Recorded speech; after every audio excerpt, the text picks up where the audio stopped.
On Friday, whilst working in my boss's garden, I was turning over some soil and found this worm, and it gave me an idea. Why don't I collect as many worms as possible and take them to the Gauge with me, where I was booked on for 24 hours on Friday night, and see if they can help me catch myself some fish. I managed to find myself about 40 or 50 worms throughout the day, and this is the site manager, Sammy, who came out to check I was doing my job and finding some nice juicy worms. I found a variety of different sizes, some long, some short, some fat, some thin, but I did have a good mixture to get myself going. And this is how I presented them. First with a piece of pepperami, and then threaded on 3 or 4 worms and just topped them off with a bit of fake cord to try and stop the bait floss cutting through the worms and them just coming flying off.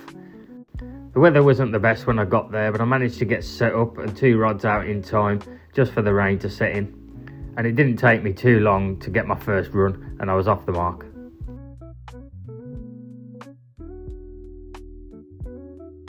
Not been here long, probably only been set up a couple of hours, and pepperami and the worms from Terry's garden have done the business. Little 14-pound mirror, first mirror I've had all year actually. All my other fish I think have been commons. So yeah, first run, first fish landed. Unlike Marcus, who's had 3 runs and missed all 3. He just stuck his finger and put me behind the camera. But yeah, well chuffed, good start. Get on.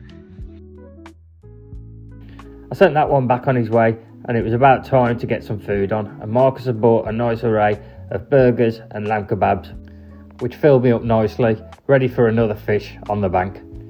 This one fought a bit harder than the mirror carp that I'd just landed, so I did have a good feeling that it was something a bit different, and I wasn't disappointed.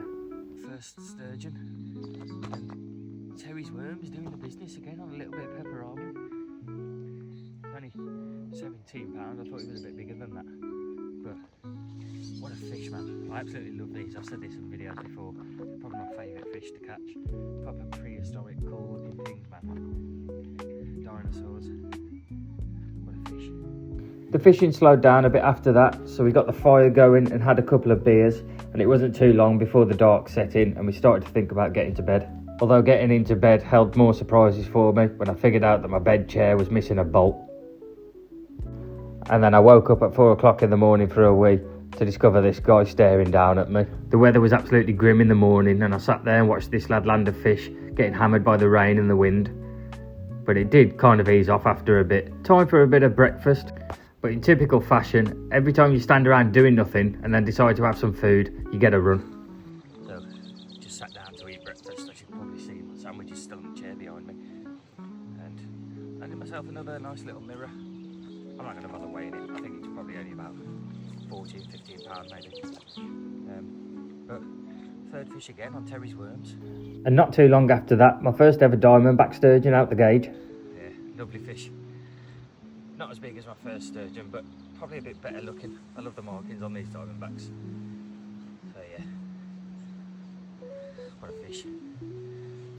After that, I packed up and headed home, as my wife had been on holiday and she was back home waiting for me. But I popped into Works on my way back, where Joe and Leo were fishing Barry's Lake, just in time to see Leo land himself a fish.